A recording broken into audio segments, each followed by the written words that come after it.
Guys അങ്ങനെ ദുരന്തർ കണ്ടു. കിടില മൂവിയാണ്. നിങ്ങൾ ഒന്നും നോക്കണ്ട, പൈസ ഉണ്ടെങ്കിൽ ഇപ്പം തന്നെ ബുക്ക് ചെയ്ത് പോയി കണ്ടോ, വെർത്തായിരിക്കും. Must watch. ഒരു തിയേറ്റർ എക്സ്പീരിയൻസ് മൂവിയാണ്. കാരണം 1 ഇവിടെ ആണെങ്കിൽ 2 ഇവിടെയാണ്. അത്രയ്ക്ക് കിടിലൻ സാധനമാണ്. അതിൻ്റെ മൊത്തത്തിൽ ഇപ്പോൾ മ്യൂസിക് വൈസ് ആണെങ്കിലും മേക്കിംഗ് ആണെങ്കിലും സിനിമാറ്റോഗ്രഫി ആണെങ്കിലും അതുപോലെ തന്നെ അതിൻ്റെ ആക്ഷൻസ് ആണെങ്കിലും എല്ലാം കൊണ്ടും പാക്ഡ് ആയിട്ടുള്ളൊരു മൂവിയാണ് ദുരന്തർ ദ റിവെഞ്ച്. ഈ മൂവിനെ പറ്റി ഞാൻ കൂടുതൽ പറയാതിരിക്കണമല്ല, കാരണം പറഞ്ഞാൽ സ്പോയിലായി പോകും. കാരണം അത്രയ്ക്ക് കിടിലൻ മേക്കിംഗ് ആണ് ഇതിൻ്റെ ആക്ഷൻസ് ആണെങ്കിലും. പടം തുടങ്ങി ഒരു 5 മിനിറ്റിൽ തന്നെ ഒരു അടിപൊളി ആക്ഷൻ ഉണ്ട്. അത് കിടിലൻ സാധനമാണ്. പിന്നെ എനിക്ക് ഏറ്റവും ഇഷ്ടപ്പെട്ട ഓരോരോ ഇടയ്ക്കിടയ്ക്ക് എനിക്കൊന്ന് 10 മിനിറ്റ് ഗ്യാപ്പിൽ ഓരോ മ്യൂസിക്കും അതിൻ്റെ ഒപ്പം ബീജിയും ഉണ്ട്. അതെല്ലാം കിട്ടുന്നത് നല്ല ബീറ്റുള്ള നല്ല മ്യൂസിക്. മൂവിയുടെ ലാസ്റ്റ് എത്തുമ്പോൾ നമ്മുടെ റസ്പുട്ടീനൊക്കെ ഇല്ലേ, അതൊക്കെ ഇടും. അതിൻ്റെ എല്ലാ മൂവിയുടെയും എല്ലാ മ്യൂസിക്കിൻ്റെയും ഓരോ പ്ലേസ്മെൻറ്റ് കിടിലം സാധനം.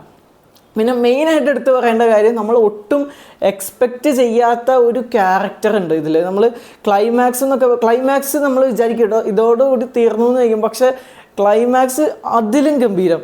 ഇതിൽ നമ്മൾ ഒട്ടും ഒരു ഇമ്പോർട്ടൻ്റ് അല്ല എന്ന് വിചാരിക്കുന്ന പല ക്യാരക്ടേഴ്സിനും ഇമ്പോർട്ടൻസ് ഉണ്ട്.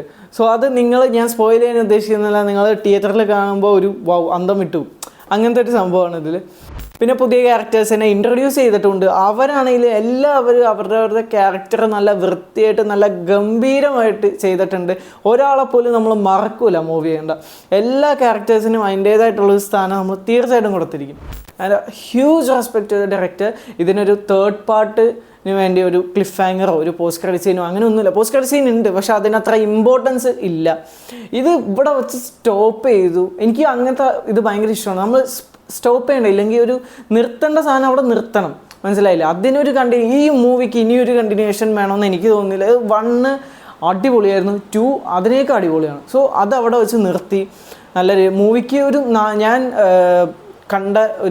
ഞാൻ കണ്ട മൂവി അല്ലെ, ഞാൻ പ്രൈമർ ഷോയ്ക്കാണ് പോകുന്നത്. സോ അതിന് 3 മണിക്കൂർ 55 മിനിറ്റ് എന്തോ ഉണ്ടായി അതിൻ്റെ ലെങ്ത്ത്. ഇപ്പോൾ എനിക്ക് തോന്നുന്നു ഇനിയുള്ള ഷോസ് 3 മണിക്കൂർ 49 മിനിറ്റ് അങ്ങനെ എന്തോ ഉള്ളൂ. കുറച്ച് ഭാഗം വീണ്ടും അവർ കട്ട് ചെയ്ത് കളഞ്ഞു. സോ എനിക്ക് എക്സ്പീരിയൻസ് ചെയ്യാൻ പറ്റി. കട്ട് ചെയ്യാത്ത കുറേ സീനുകളൊക്കെ ഉണ്ട്. ഭയങ്കര വയലൻസ് ആണ് ഇതിൽ കാണിക്കുന്നത്. പച്ചയ്ക്ക് എല്ലാം കാണിക്കുന്നുണ്ട്. അതൊക്കെ നല്ലതാണെന്നല്ല, അതൊക്കെ കണ്ടിരിക്കാൻ നല്ല രസമാണ്.